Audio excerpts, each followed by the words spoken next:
नमस्कार मित्रों, स्वागत है आप लोगों का इस YouTube चैनल में। इस चैनल को लाइक और सब्सक्राइब जरूर कीजिएगा। इसके लिए मैं आप लोगों को दिल से धन्यवाद करता हूं। तो चलिए देर ना करते हुए कहानी शुरू करते हैं। शादी के 9 साल बीतने के बाद भी पति पत्नी में काफी झगड़े होते रहते थे। झगड़ों की वजह तो अलग अलग होती थी, लेकिन उनमें सबसे मुख्य वजह यह थी कि पति और पत्नी के विचार कभी आपस में नहीं मिलते थे। जहां पति स्वभाव से नेक, सेवाभावी और सबके प्रति समभाव रखने वाला था, वहीं पत्नी का स्वभाव स्वार्थी और भेदभाव करने वाला था। पति पत्नी के स्वभाव और उसके व्यवहार से तंग आ गया था।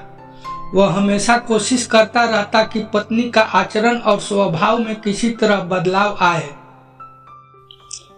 पत्नी अपने ससुराल साइड के रिश्तेदारों के साथ कभी सीधे मुंह बात नहीं करती थी।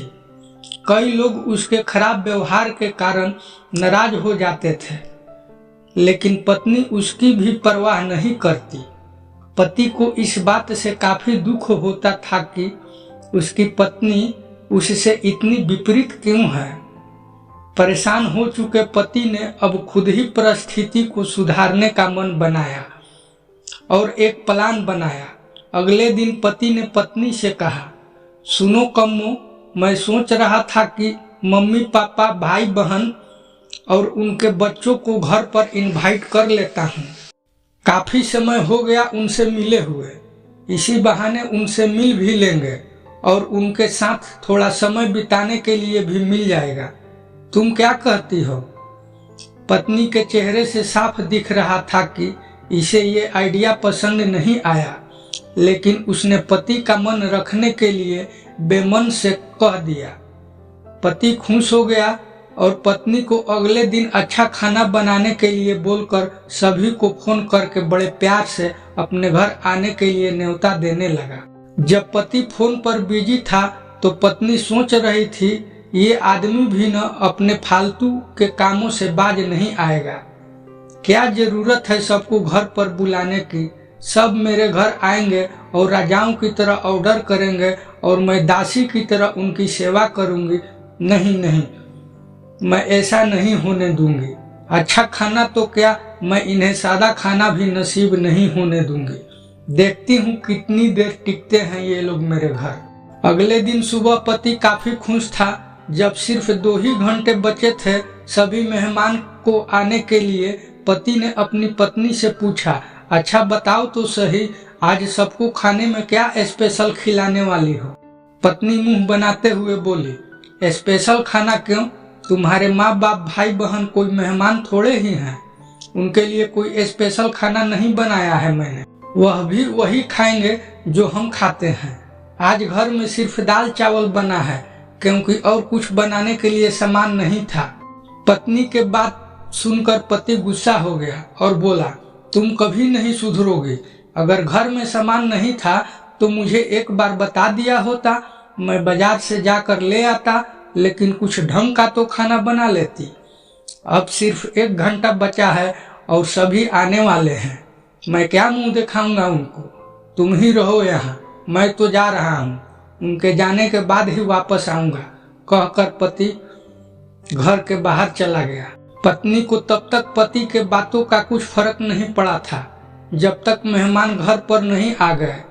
और जैसे ही सब मेहमान घर पर आए तो पत्नी के होश उड़ गए, क्योंकि भाई बहन, माँ बाप और बच्चे वह उसके पति के अपने नहीं बल्कि खुद उसी के थे। यानी कि पति के अपने माँ बाप को नहीं, अपने ससुराल वाले को खाने पर इनवाइट किया था। पत्नी अब काफी परेशान हो गई, क्योंकि अपने ससुराल वालों को परेशान करने के लिए न सिर्फ उसने सादा खाना बनाया था, बल्कि खाने में ज्यादा नमक और मिर्च भी डाल रखा था। अपने मायको वालों को सामने देख पत्नी हाथ मलने लगी। थोड़ा सोचने के बाद पत्नी ने अपने पति को फोन मिलाया और कहा, तुमने मुझे पहले क्यों नहीं बताया कि मेरे मम्मी पापा और भाई बहन आने वाले हैं?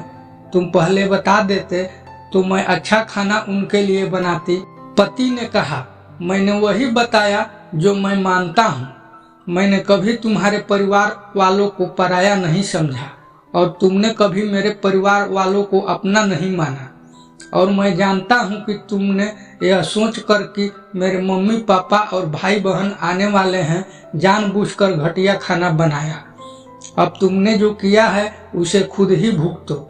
मुझे पता है तुमने मुझे इसलिए फोन किया होगा ताकि बाहर से खाना मंगवा सको, लेकिन मैं ऐसा नहीं करूँगा ताकि तुम्हारे किए की सजा मिल सके। इतना कहकर पति ने फोन कट कर दिया।